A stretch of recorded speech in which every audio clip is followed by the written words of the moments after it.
Hey everyone, welcome to the 12th episode of Coffee with Centuro. Good to have Miguel Pereira, who's our guest today. He's the executive president of Darwin's Social Noise, which is an advertising agency in Madrid, Spain. Welcome, Miguel. Thank you, Sarah. And then we also have Ben, our usual Australian, based in London. Well, hello there. And I'm Siraj Tofi, and I'm in Cape Town. Zain is not available today, so we're going to kick on without him.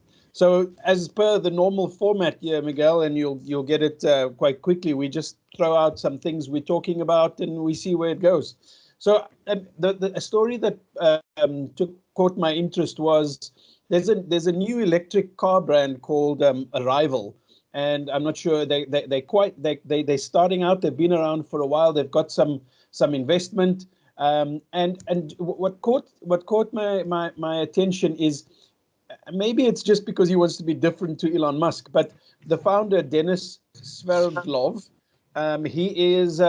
he's saying that they're changing their whole perception on the mega factory. So Elon Musk is all about the mega factory, like build the biggest factory that you can and get your economies of scale down.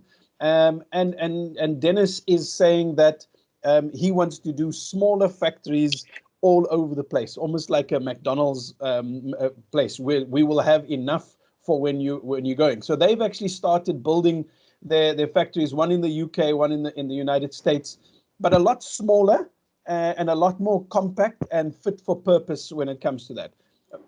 In this day and age of bigger is better, what's your guys' thoughts on that as an overall concept?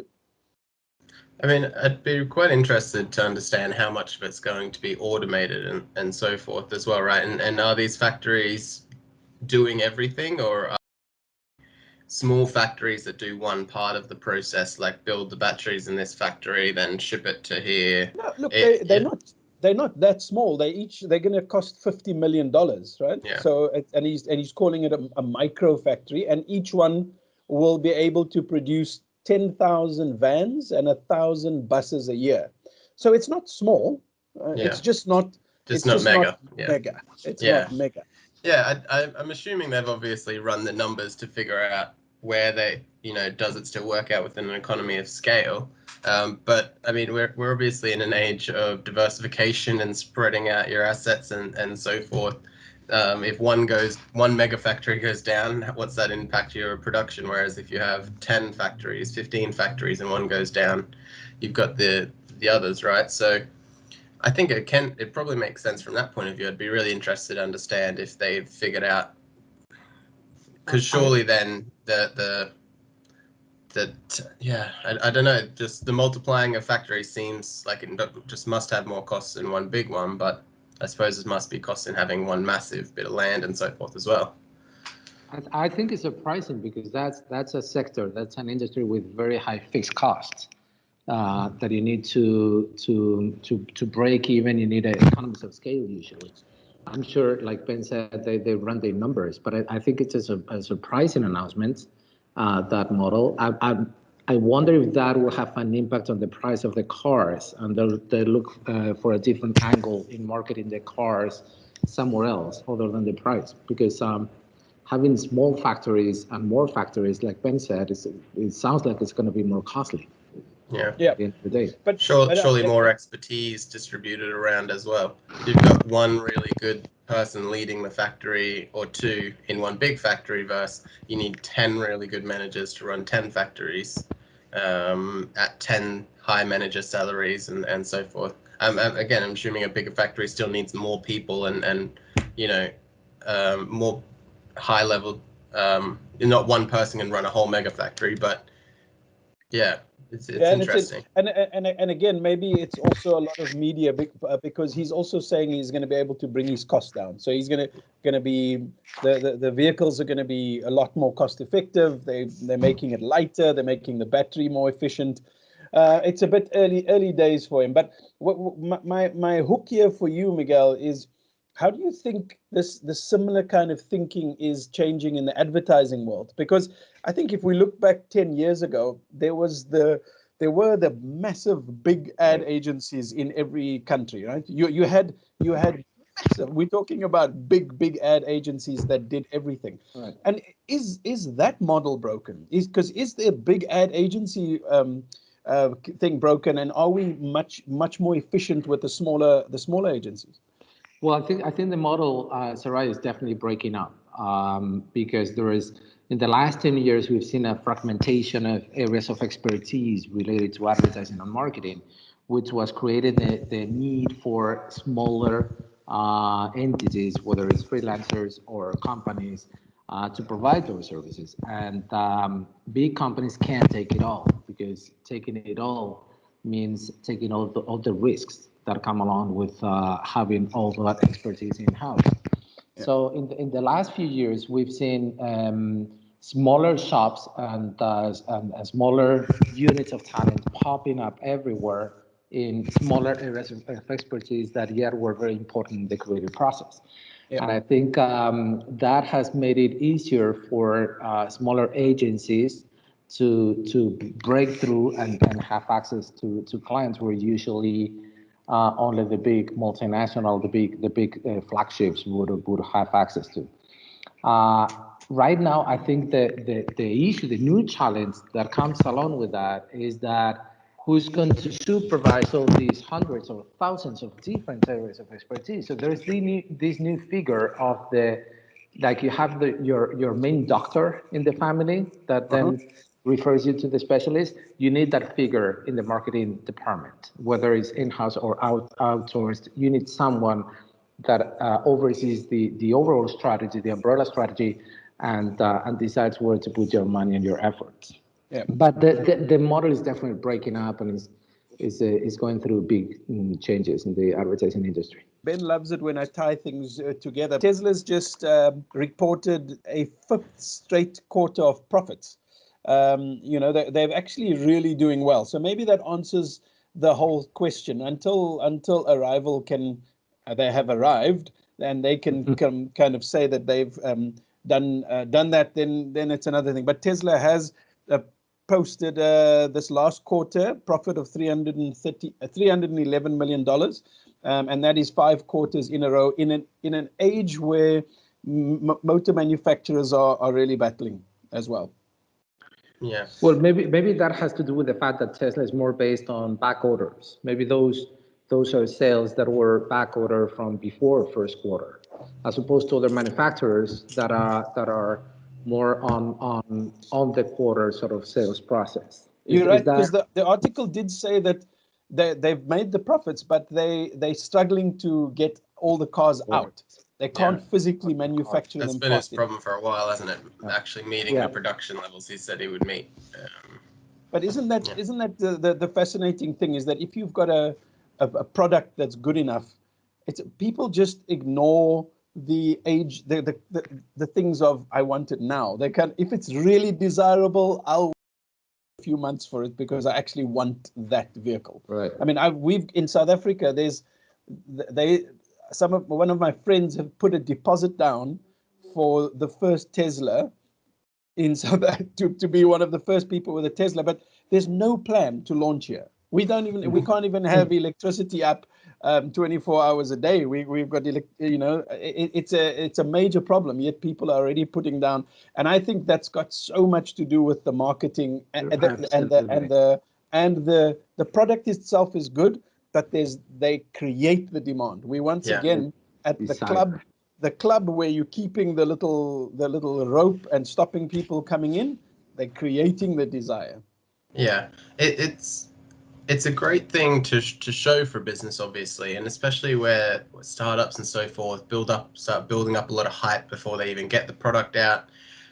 The only risk there, though, is then actually having to be able to deliver on the hype. So it becomes a risky move when you create all of this demand.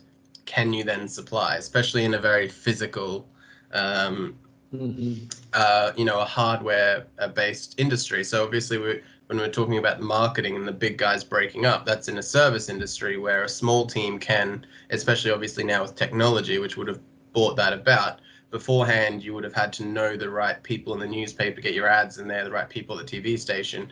Now any small agency can run your Facebook ads, get you on YouTube, and so forth.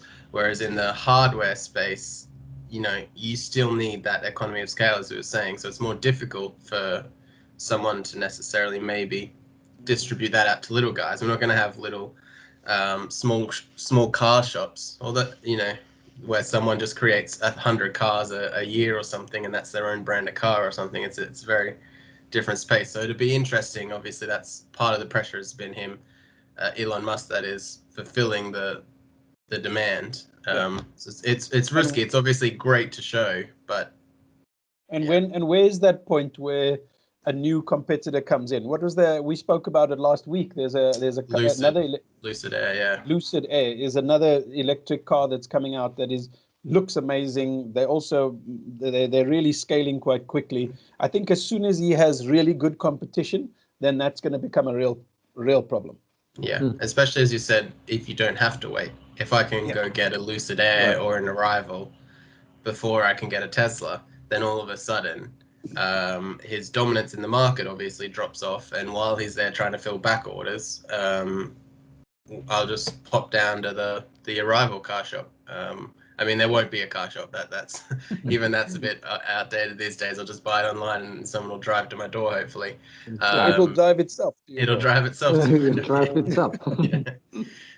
So, but I think it's interesting that because one definition of marketing that I like is the art of creating desire, and that's exactly what Elon Musk and Tesla are doing, and that's the rationale behind a lot of the products in the luxury industry, for instance. If you go to the car industry, that's the rationale under the Ferraris, when you have to wait 1 year to get your customized Ferrari delivered, and that's the rationale under Kickstarter, for instance, where you put your money on a product that doesn't exist yet, hoping that in a few months down the road you might get one unit, which you don't know how to work, but you have the desire because you're into that innovative work.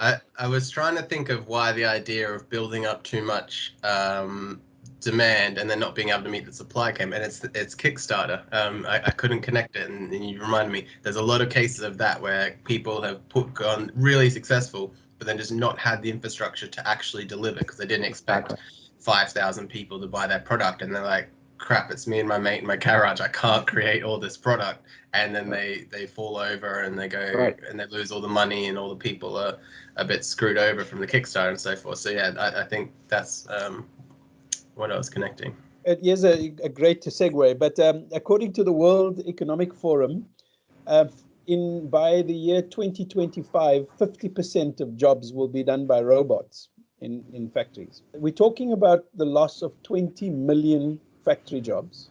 So that's the first thing. It's like that's it. But then there's a counter to that, which is they predict that almost the same amount of jobs will be created because of the technology. And this is here's where the rubber meets the road. Whereas is it just shifting those jobs up the education food chain? Because you're now going from factory workers to more advanced engineers that will be needed. Is it creating even a bigger divide when it comes to the gap between the rich and the poor? Well, I think this trend is having a huge impact on education all over the world at all levels, at a primary level, college level, because the demand of jobs is obviously changing. The type of jobs is changing dramatically. And there are studies that good news for our profession is that creative jobs are among the jobs that will remain demanded, because robots won't be able, at least not so soon, won't be able to replace creativity and creative work. But you're right. I think it's scary. I think it's creating a fracture in between generations at a world level. And it has huge impacts on how we approach education strategy at every country. Yeah, I think that's probably why we're seeing so many people start to come out and go like, all right, fine, you don't need a college degree. I just need someone who can Right. code and so forth. And obviously, not to keep giving him too much airtime, but Elon Musk has been an advocate of that. It's like, Yeah. I don't really care if you have a college degree because our requirements have moved so far ahead of what a college used to do that if you went to college 5 years ago, that doesn't matter. If some guy has spent his time learning to code, then he can probably do what I need him to do. Yeah, I think it's going to shake up, as you said, the education industry well. I imagine it's the same that we've seen in history, maybe just at an accelerated rate, which I think technology does. But I'm sure people who made horseshoes then had to become car mechanics eventually, right? So, and that would have been more technical than blacksmithing a horseshoe to learn how a motor works and to know the ins and outs of that and so forth. So, I think this has happened before. Probably we're just not as exposed to it, and probably it's happening at a more accelerated rate. But yeah, I think we're going to have to. And like you said, there's new jobs now. Data. I saw this a little while ago, but two of the most in-demand jobs in the world are nursing and then data analysts / data scientists, because the need for that, people are just now realizing how much data they have and how valuable it is.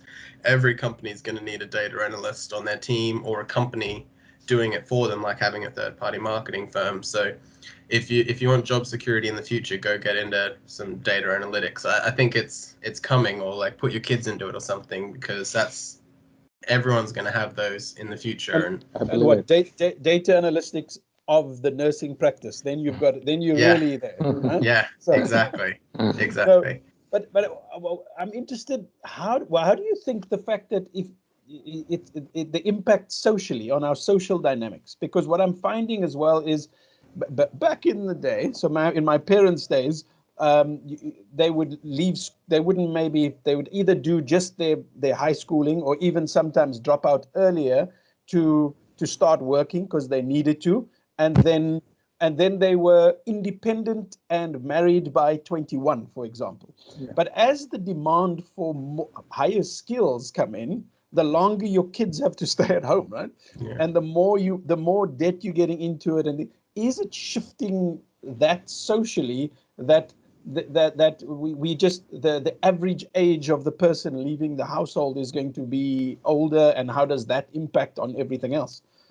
Yeah, I think that obviously goes beyond the job requirements. Buying a house back when your parents were turning 21 is very different to me trying to buy a house now, in terms of costs and so forth. And like, there's a lot of scary like graphs and stats of like the percentage of your wage in 1980 that it took to buy a house versus the percentage of, or the multiplier of your wage to buy a house in 80 versus now is like day and night in terms of how long it would take me to buy a house versus 30-40 years ago.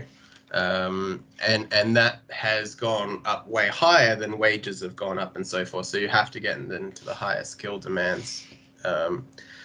So I think that's why it's ended up happening. But yeah, it's going to make everyone have to adapt, I think, quite a lot. I think it also has to do with the culture of each country. It's very different, even within Europe, for instance. I think Dutch people, on average, they leave their parents' home by 19, 20, 21. I think in Spain is in their late 20s, even 30. And that's not related to the years of education. It's just a cultural thing. It's related to the economy in a way, but it's mostly social culture, and that is different in every country that we look at.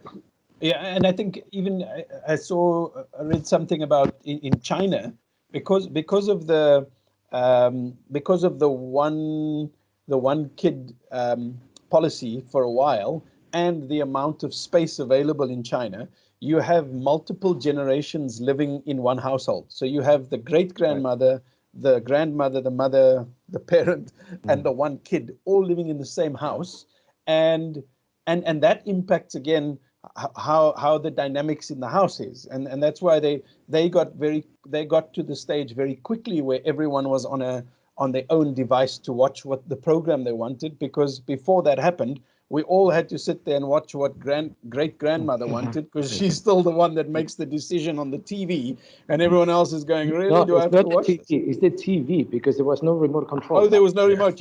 I was the remote. I used to go up there. My dad Right. used to say, change the channel. And it was only 2 channels anyway. So we went from one to the other. Yeah.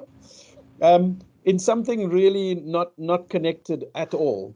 But maybe it's still got to do with this changing behavior thing.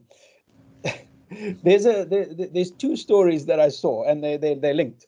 But in the US, they are concerned about the buying habits of Turkey, right? So Thanksgiving is coming up, and they're wondering, will people still buy turkey because you can't get together in big groups for Thanksgiving? So will they not buy turkey at all? Will they buy a duck? Will they buy a chicken? Will they buy something smaller? And there is a multi-million-dollar industry for turkeys. And then the other story that's linked to it is that in the UK there's another turkey problem, and that is that there isn't enough staff. There isn't enough, and this blows my mind. There isn't enough skilled people to slaughter turkeys in the UK, because most of them come from the EU, and there's a lack of. They need 1,000 EU citizens to come into the UK to help slaughter the 9 million turkeys that are sold a year in the UK. But that's an awkward topic, Sarai. Yeah. I know it's weird. But I thought I was going to leave it till the end, but I don't know if there was a thing there. But isn't it just? I think it's fascinating what is changing, because here you've got the pandemic changing 2 things. One is the consumer behavior. Will I buy a turkey? And the other one is the staff can't come into the UK because they don't want to be in isolation for 2 weeks waiting to do their job of slaughtering turkeys. I think surely they have to be assuming numbers are down on sales, right? And I'm imagining this has to go across market as well. So we've obviously got Halloween coming up.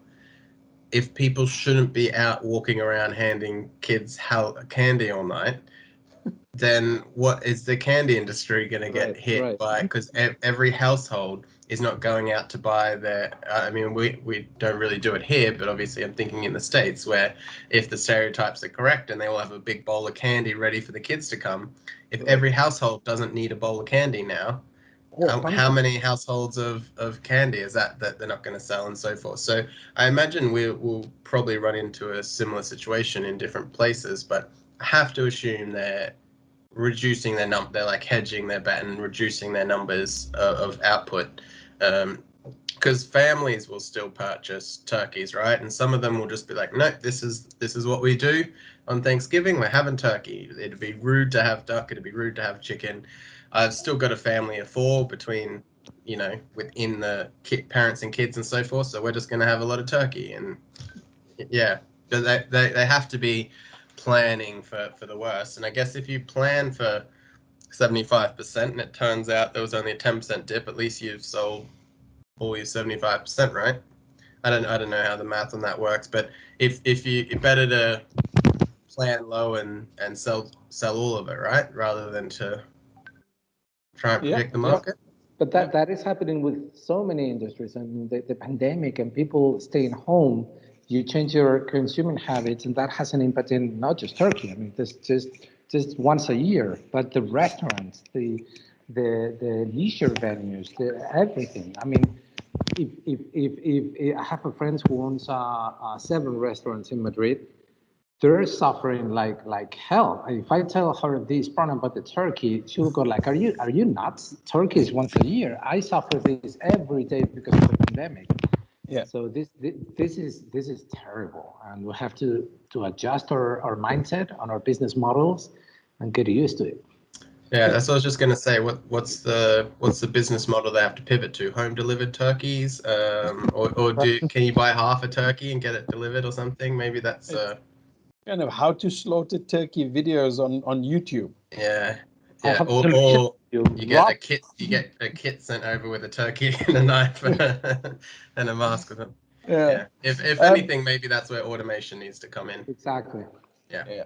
Get those people out in factories. One of the industries that was hugely impacted in the lockdown as well was the home gym. So gyms, so gyms. Fitness, and so I don't know. Do you guys know of Peloton? The bicycle. It's a static bicycle with a screen attached to it, and you link and you join spinning classes remotely. They're out of stock. Yeah, their stock price has gone up by 458% in the last year. I mean, their stock price graph looks like the coronavirus graph in the US, in Europe. It just goes and it just goes straight up. And again, that's also because of this changing behavior. And we're talking about a Peloton bicycle that costs $1,895. That's not cheap. And their stocks are I mean have risen, but the story was that they actually have been put on, who was it, Moody's or one of those that give them ratings of investment have downgraded them a little bit, mainly because of running out of stock and delivery problems and kind of distribution issues. I think there's in a crisis as big as this one, there's always winners and losers. The key is whether that win is sustainable, number one, and whether you're ready and capable of tackling that increased demand, and because it may be counterproductive. If you create frustration within your customers, it may, in the long term, maybe even worse.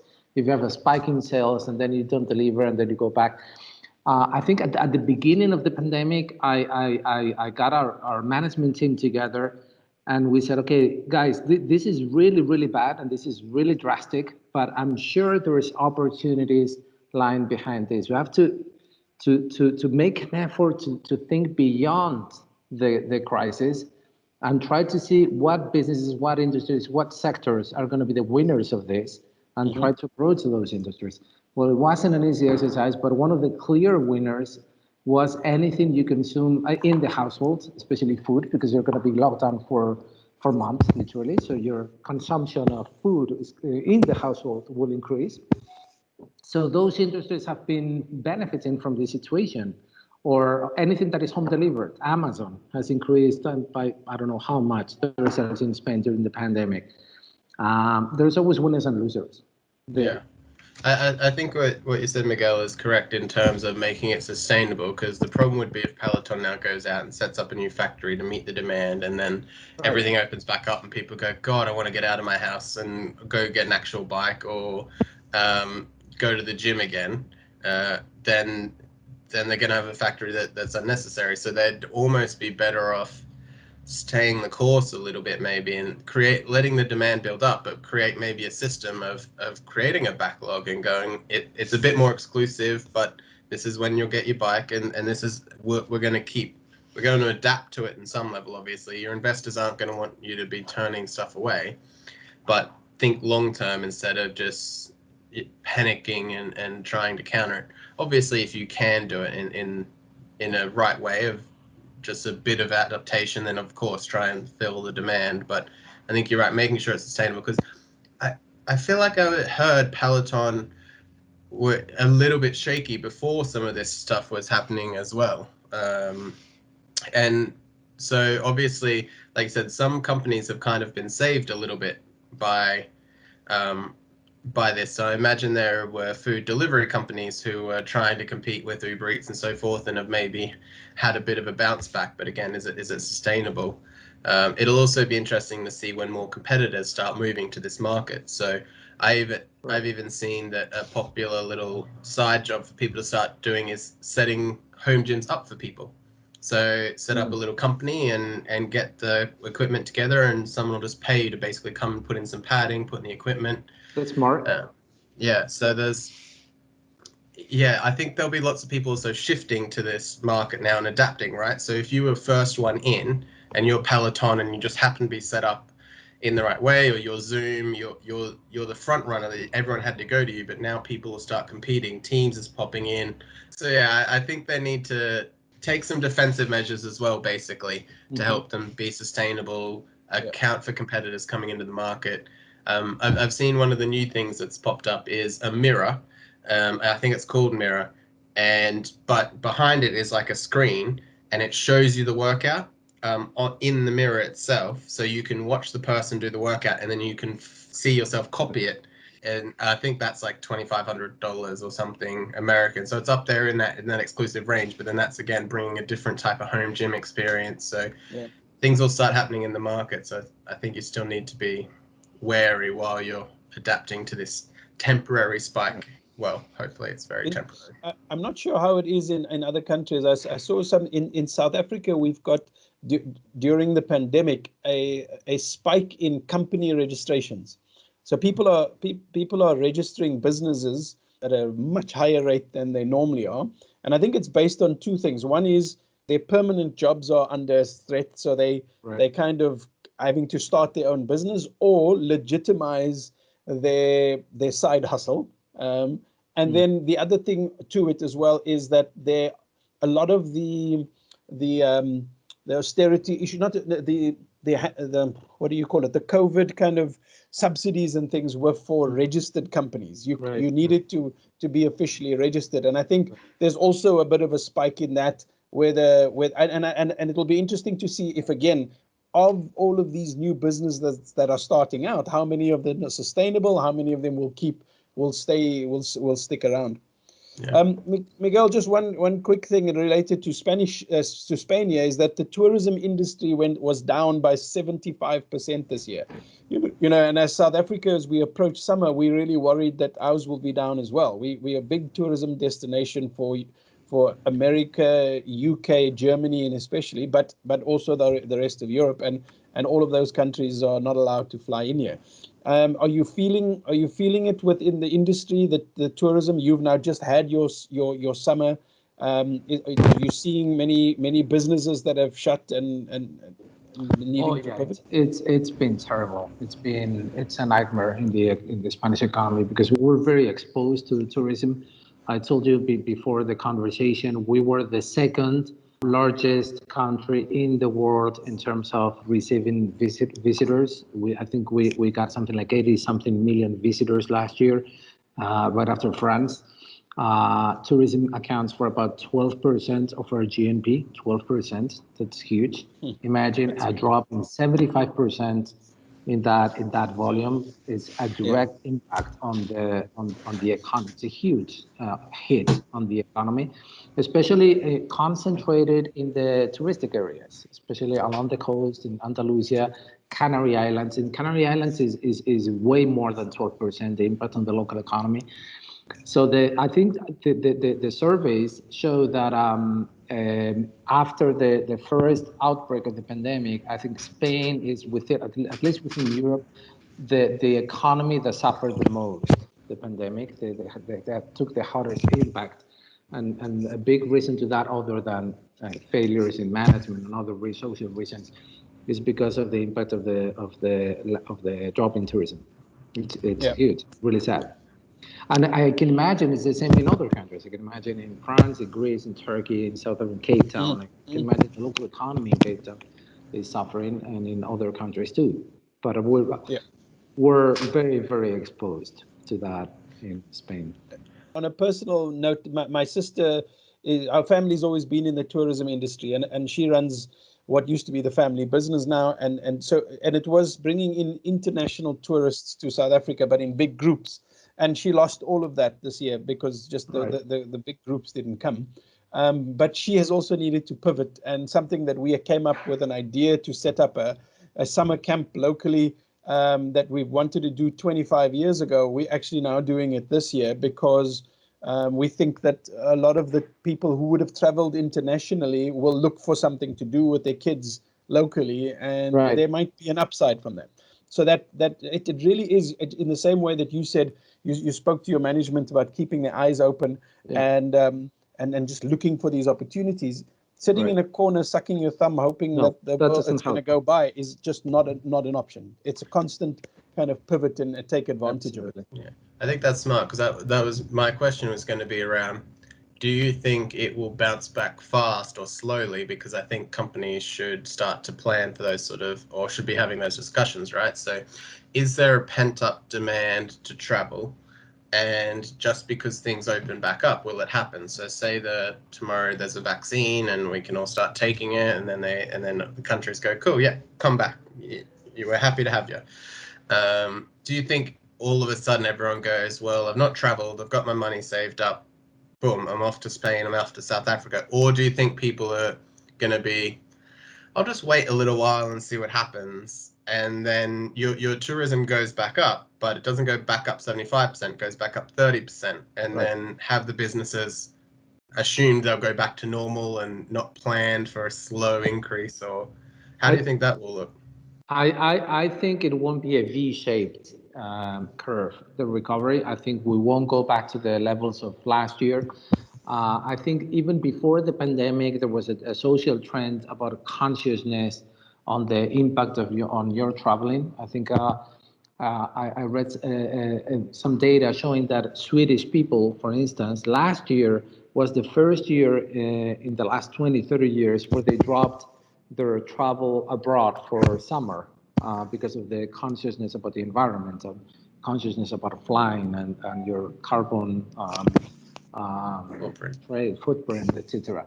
So as there is a saying in Spain that we say it rains on wet surface. The pandemic is only make it worse, but once this is over, I think the mindset of the traveler has changed, and it won't go back up to the previous level. It will recover eventually, and will find other ways to attract tourists and other types of tourism, I'm sure. But for instance, the airline industry has a huge challenge ahead. Yeah. Because it's the pandemic plus the environmental issues altogether, and it's like a huge thing. You spoke about the V shape. I've heard a lot of people talk about the K. It's actually a K, which means it's going to go up, but part of people are just going to die. So it's kind of almost writing a K, because there's a big portion of it. It's either you're going to bounce back or you're going to die, and that's really what's happening when it comes to that. I'm going to wrap up with one last thing. It was Warren Buffett's birthday a few weeks ago. He turned 89. He's got 89. Wow. Yeah. And he's got six rules. 1, 2, 3, 4. I've only written 5 down. Maybe it's only 5 rules, but he's kind of 5 top rules of life. His kind of life hacks. His first one is an interesting one. It is marry the right person. Now, it's I was so amazed by that. There you go. Marry the right person was his first one, and he said it's so important on who you do business with and who you get into bed with, but the most important relationship is your partner. So marry the right person, and it's something that I wouldn't have imagined from a business kind of guru from that perspective. And then the others, just very briefly: invest in yourself. Associate yourself with the higher grade people, so surround yourself with successful people. Work with people you respect, which I think is so important, and then ignore the noise. And it's just to try and ignore that. And I think it's really it's all of them are gems, but I just thought it was interesting that his first one was marry the right person. Well, how do you know before you do it? Is the question. Someone go ask him that. Don't worry about the other 4. Just tell us. What is right? I heard this. I'm sure it's not true. This story about when Sony bought Columbia, the movie distributor. Yeah. And there were the people, the managers of Columbia were showing the Japanese the figures of the blockbusters, and they said, look, out of 10 big movies you produce, only 1 is successful, and 4 break even, and then the other 5 are failures. That's the movie industry. So the Japanese, they met and they came around and said, okay, from now on, we're only going to produce the 5 that are successful. The other 5 will not. Yeah, this is the same with the wife. I mean, how do you do it? Yeah, exactly. They just have the argument that the wrong wife might have been right for you at that time, and makes you who you are after it and all sorts. So yeah. How's this? Because that's his top one, and then it says, oh, he's been happily married with his wife for the last 13 years. I was like, dude, you turned 89. So is this like you only married for 13 years? I wonder that something's not matching up here, or he's learned so hard in the past that he got it right finally 13 years ago. Or maybe and he's saying, please marry right because I messed it up the first few times. Or he spent the first 50 years making sure it was the right woman. Yeah. It's definitely a tip based on experience. That's true. Yeah, exactly. There was I saw, and I really will end off with this, but it's no, I'm not going to. It's fine. It's fine. let's leave it right there. Guys, thank you very much for your time. Appreciate it. Thank you, Miguel, for joining us. Fun. Ben, I like the form. Yeah, I think we just have a little bit of fun. So for everyone watching or listening, because it's a podcast as well, wherever you are, please leave us a message. Say hi. Tell us who you want to chat to, the kind of topics you cover. Give us a share, give us a like, and again, thanks very much for watching. Cheers, everyone. Bye. Thanks, everyone. Bye.